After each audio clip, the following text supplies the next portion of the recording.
this was written 13 years ago. It actually wasn't written currently. So I just throw that out there so that you understand what I'm about to tell you. You all know my history and where I've been in the yoga world, but I felt like this story of how I got into yoga might be interesting. I find it interesting because it unfolded over the course of many years.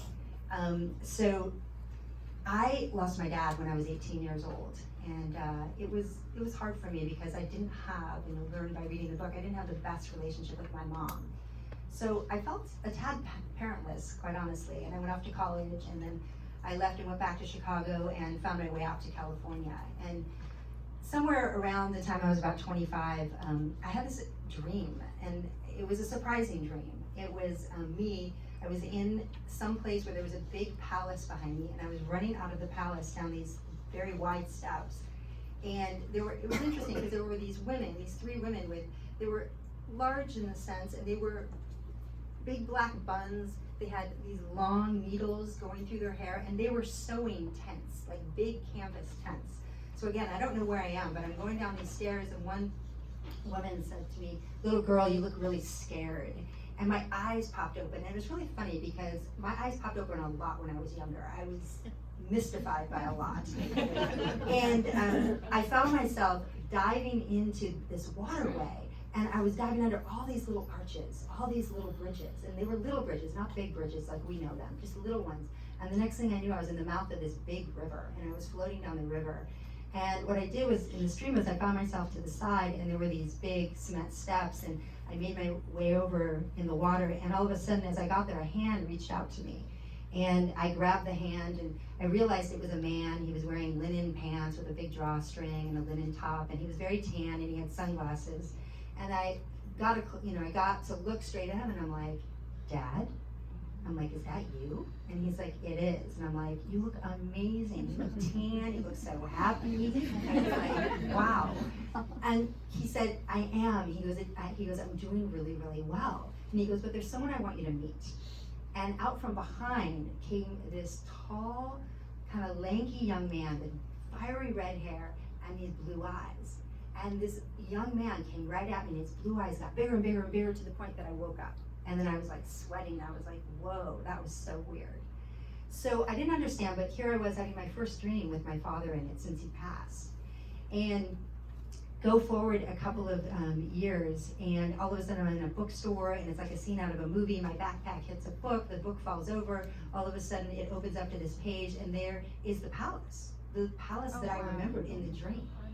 And I looked at it, I picked it up, and I'm like, oh my gosh, this is India. My father's in India. So I thought, wow, I don't know anything about India. All I know is India and my dad's there at this point. So then I start working at this gym that is across from the Safeway called Advantage Fitness. I don't know if anyone remembers Advantage Fitness. But I was selling memberships there. And I was dating a gentleman that lived or worked down the street, and he came through, and he was passing my office, and he was heading upstairs. I'm like, "Where are you going?" And he's like, "I'm going to a yoga class." And I'm like, "What is that?" And here I am selling the club. I have no idea what it is. And I'm green with envy. I cannot tell you, because I'm like, what is he up to? So I climb up the stairs, and I'm peering in the window, and I'm watching, and the yoga teacher is a beautiful woman, and I'm just jealous, and I'm green, and so the next morning I wake up at the crack of dawn because I look at our schedule finally, and I see that we offer a 7 a.m. class every single morning. So I shoot into the city that morning, and I go to a yoga class, and lo and behold, I was in love by the second pose. I was like, oh my gosh. And what's more interesting is that I met a lifelong friend that is sitting in this room right here, and he and I practiced together quite extensively back in that day, and his name is Dave, and Dave has fiery red hair and blue eyes. So with that, let's go now forward a little bit further, and one day Mike, our teacher, Michael, doesn't show up, and everyone looks at themselves like, what are we gonna do? And they all look at me and they're like, Krista, you've got this down, you teach the class. So sure enough, I taught the class, I fell in love with it, and months later I was on my way down to White Lotus in Santa Barbara, and I was getting trained for yoga. So sure enough, I'm starting to study with everybody I can get close to. T.S. Little, I'm going to see Jack Kornfield, Sarah Powers, but Patavi Joyce is my main guy. I am doing Ashtanga yoga at this time, so basically I'm sort of conjuring up the idea of going to India to spend some time with Patavi Joyce.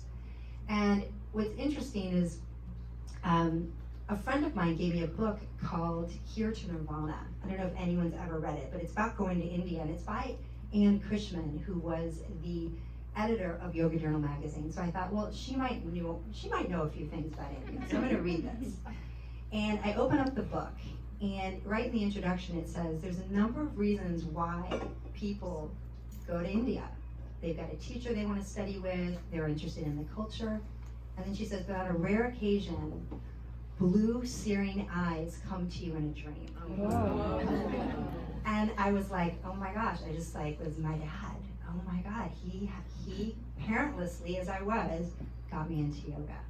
So anyhow, that's a more important journey than the fact that I've studied Kundalini, I'm an Ayurvedic practitioner, I do astrology, blah, blah, blah.